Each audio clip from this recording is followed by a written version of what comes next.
Hello folks, welcome to another video from PCP Shop. Today we'll be reviewing the heavy duty air compressor.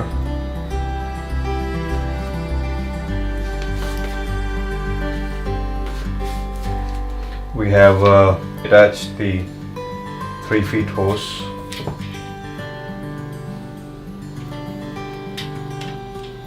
It comes with a quick coupler,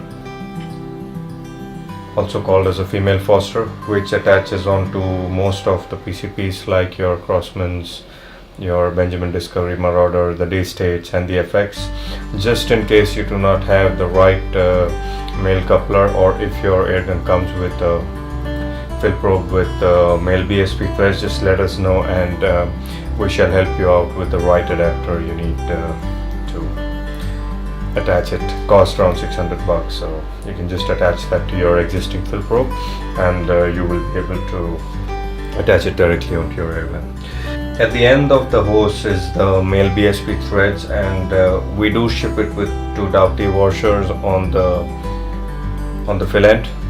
What you got to do is you must screw in the BSP threads into the port above. Okay, make sure that you do them right, and if it doesn't catch as the first thread, you're going to see that you're going to be torquing the male adapter at an angle, and you're going to damage the threads, the internal threads of the block where the male adapter sits in. Okay, and once done, make sure you tight it enough so that both the Duty washers are flush against the face of the block. Okay, you want to make sure that they are really tight. Okay, yeah, and you can just try and check moving the Duty washers after you've tightened the male probe, and you will see that there is no room for movement over there. Okay, what you're seeing below is the bleed port.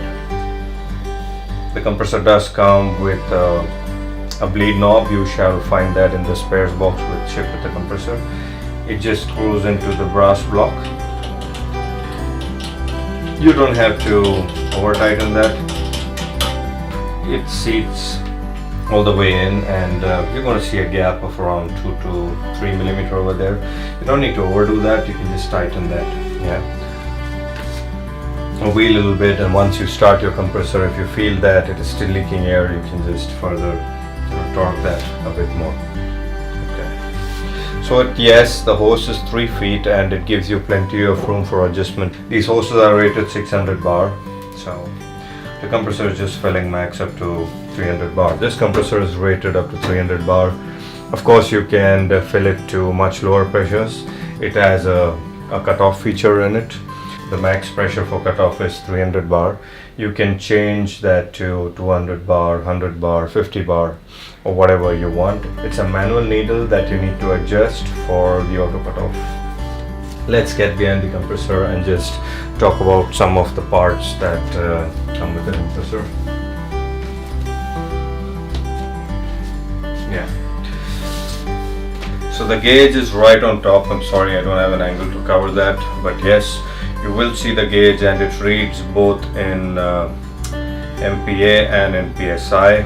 So let's stick to PSI because that's what we see on most of the air guns that we have.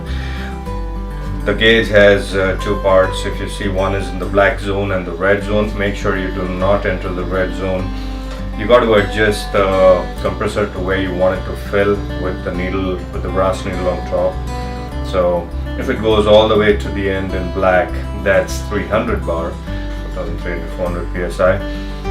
You're dealing with high pressure, and this is very serious. You need to take precautions when you're filling with high pressure compressed air. If you want to set it to 200 bar, you can go up to 3000 psi. So don't forget to set the pressure if you have a 200 bar cylinder.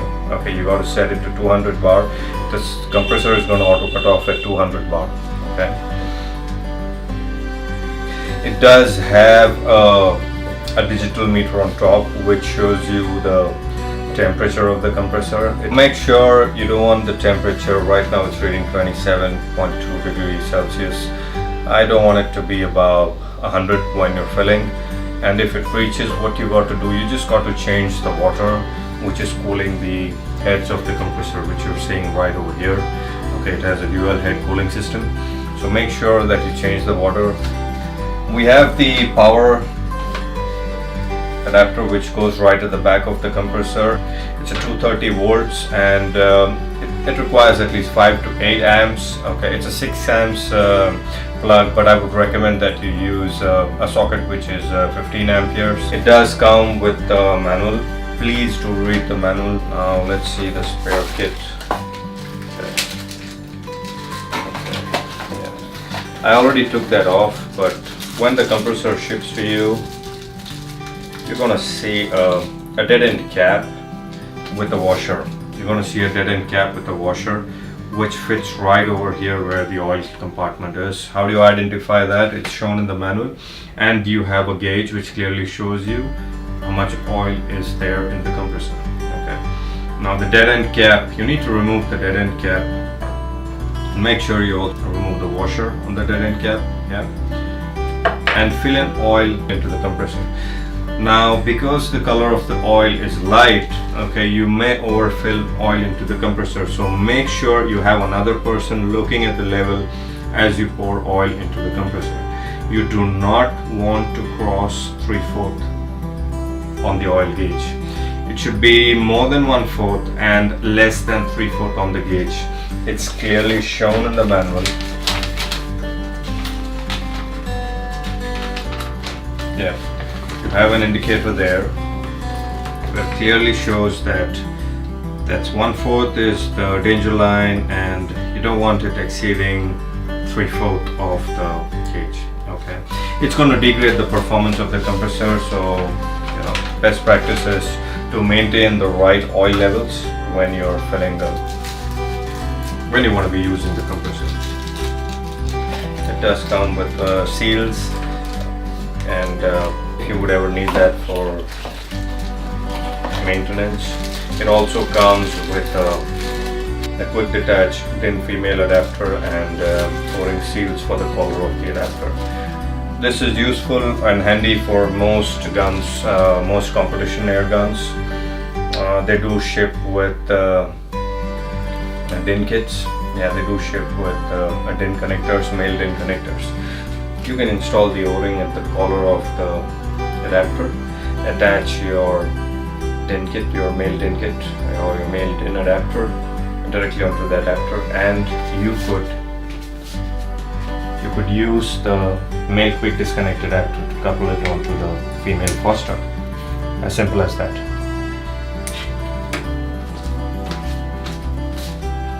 So yeah, that must be useful for those guys who are using it directly to fill their competition air guns. We highly recommend that you fill your competition and hobby air guns. Okay, we have also included a connector for the pump, okay, just to make it European standard. So yeah, just gonna go use that.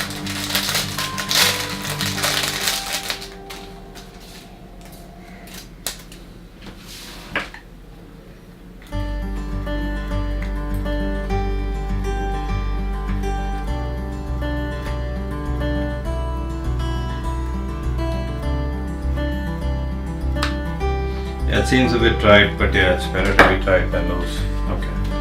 About the hose which comes with the compressor, so we have attached the hose onto the compressor.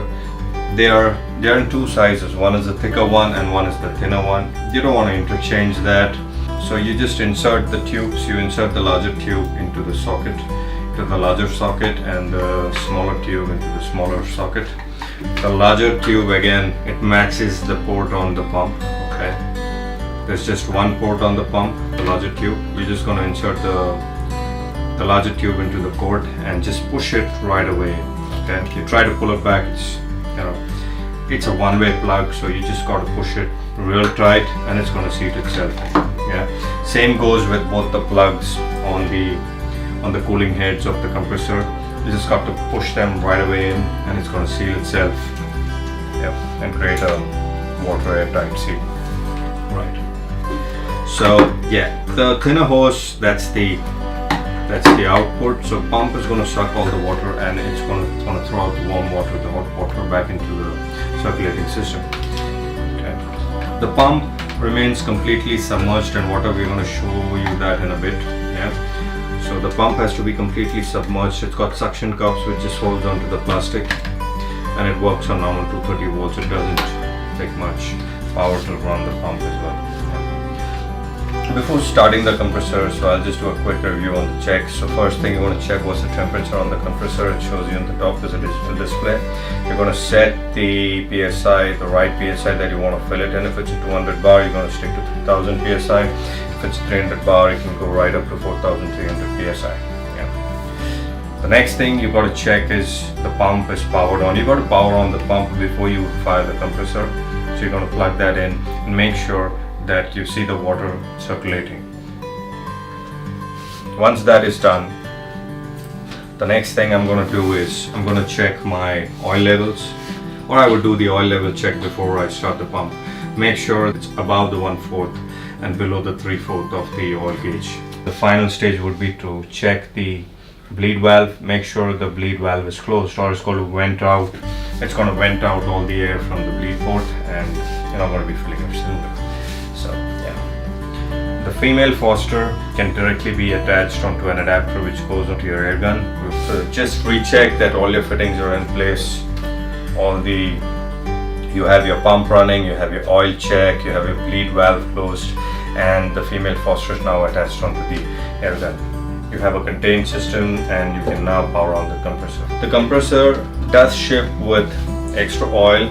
Okay, we buy them in large packages, and we have repackaged them into smaller bottles. You won't be needing more than this for a real long time. Make sure somebody checks the oil gauge. It's got a transparent clear glass gauge, so you know when you look at it from the top, it feels that you have not crossed the line, but you may be wrong.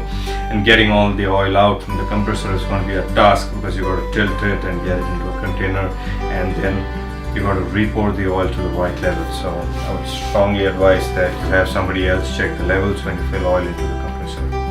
The next video we are going to be filling a 500cc cylinder, and we're going to show you. We'll do a stopwatch just to see at what time it takes to fill a 500cc tank.